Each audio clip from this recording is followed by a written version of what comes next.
I have to give credit to those with very good intentions. And when it comes to It's a Sin, which you can now watch on HBO Max, this show is chock full of good intentions when it comes to bringing that much more awareness and education around the rising AIDS epidemic that impacted the LGBTQ community for the first time, that spanned between the 1980s and 1990s. It's good for people to know this kind of stuff. And so the intentions behind this show and the creative team that brought it all together, I believe they had nothing but good intentions. But there's two sides of the coin. There's telling the story, and then there's how you tell the story. And as for the quality of the show, as for the effectiveness of the story, as for the writing of the characters, the dialogue, and how it is actually played out and how it's directed, I do think this show kind of flounders a little bit. I will say that the first episode did a really good job at setting up where this show was headed, and I was excited to see where it was gonna go. But then I felt like it hit its best in the first episode and continued to struggle to get back up to its best with every single episode after it, and that was disappointing to me. Now, the criticisms I have around the show are purely from a technical standpoint, from how you build this story. It's not the story itself, it's not the subject matter itself, it's how you're going to tell it. So let's talk about the story and the issues that I had with it. From the get-go, I didn't appreciate a very surface level depiction of how gay men only care about sex. I felt like they spent a lot of time with certain characters really only having sex and being promiscuous and going out and fucking around. And I felt like it was a very surface level depiction of the gay community. It's like, gay men don't just care about sex. Yes, it is, through sex that the AIDS epidemic essentially, became what it was, but gay men are more than just fucking around. I didn't care for the fact that, it depicted a lot of the core friends of this show just being sexually promiscuous with one another willy-nilly. I didn't appreciate that. I felt like it was very in your face and it felt a bit forced. Also, like so many LGBTQ films and movies, this show does fall prey to being melodramatic and maybe not quite as grounded in key moments.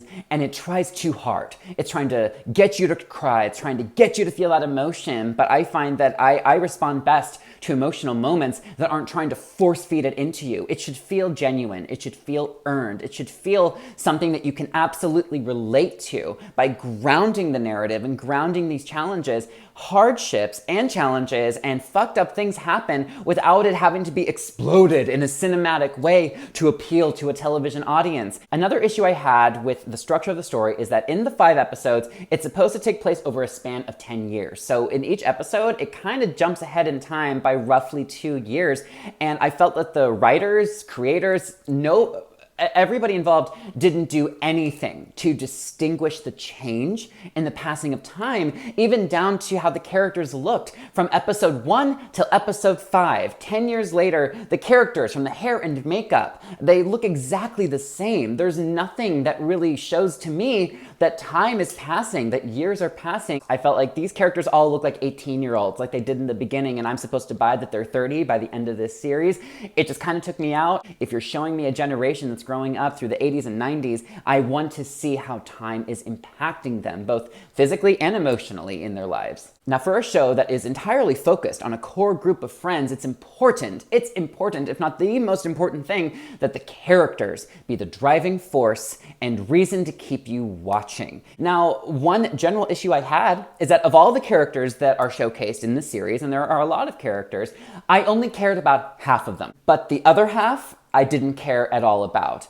As for my favorite characters, the half that I do like, my favorite, and I'll just say the character names, were Jill, Connor, Gregory, Henry, and Lisbeth. Now, the thing that a lot of my favorite characters have in common that I just listed is most of them aren't really in the show that much, or they're hardly given any screen time for whatever reason. And I found them the most interesting, I found them the most captivating. And then you have the other half of the characters. And I didn't care nearly as much about the other half of characters, and I know that I should have been, because they gave so much more time to try to develop them. First off, we have Ash, played by Nathaniel Curtis. Now, he did next to nothing. the entire show. I kept wondering, like, I was waiting for him to maybe have a showcase episode to give us a reason why to care about him, but they never really gave me any reason to legitimize his existence on this show, other than being a body within the group. And it made me wonder, like, why are you here? Another character I had an issue with was Roscoe, who's another main character, played by Omari Douglas. Now, this character had a great setup. I absolutely loved where he started, and I was excited to see where this series was going to take him.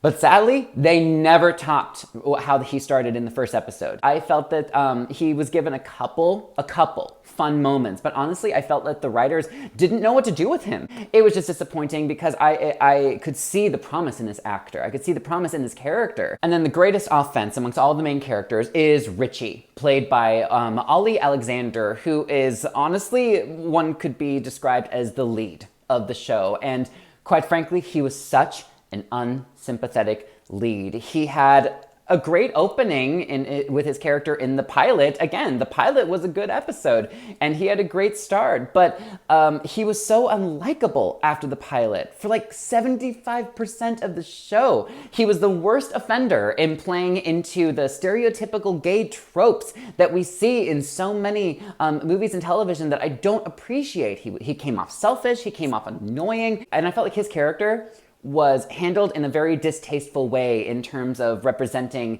promiscuity within the gay community. He gave me nothing to really make me like him as a lead anymore. After the first episode, I'm like, what the fuck happened to you? I don't need to agree with all of the character's choices, but I need to at least like and or respect the character in general throughout his journey. You can make bad mistakes, you can be selfish, but don't be so one note. There is a three-dimensional way to make an unsympathetic person still likable or engaging or interesting to watch in their journey, and they did not do that for him, in my opinion. Another issue I took with the overall structure of the show is that there were storylines that should have been dropped, and there are storylines that should have been expanded upon. For example, when it comes to like marches and protests against the mishandling of the government and the treatment of the government against the LGBTQ community, I felt like that wasn't explored nearly enough. But then we get a storyline involving a sugar daddy that lasted way too long. I don't give a shit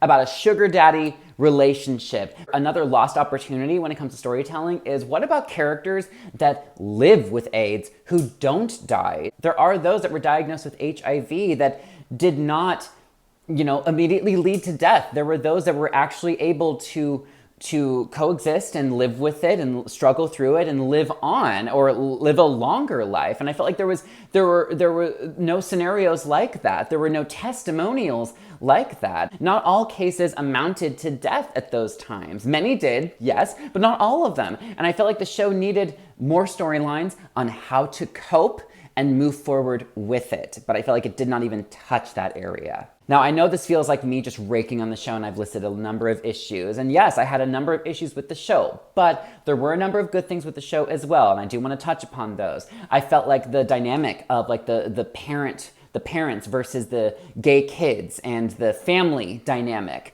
or the family struggles faced between so many individuals and their family, I thought that overall, how they handled that was very strong. A little bit exaggerated or a little bit melodramatic at times, but overall, I felt the impact of how it affected families and how it broke relationships between so many families and parents, between them and their kids. I did appreciate the showcase of that, and that did resonate personally with me. The show also had some very cinematic moments involving like street marches and protests, and then police brutality, moments that involved friends dying from AIDS, and then moments showcasing the government and healthcare mishandling and corruption involved. There were some very, very powerful moments absolutely showcased, and I think that are very, very important for people to see, for people to be educated on, and I felt like they did nail several of those moments, and I really, really appreciated how they translated those to screen. And despite the material itself, I feel like all of the actors were good on this show. Some people I think were given better material than others, but I feel like every single actor on this show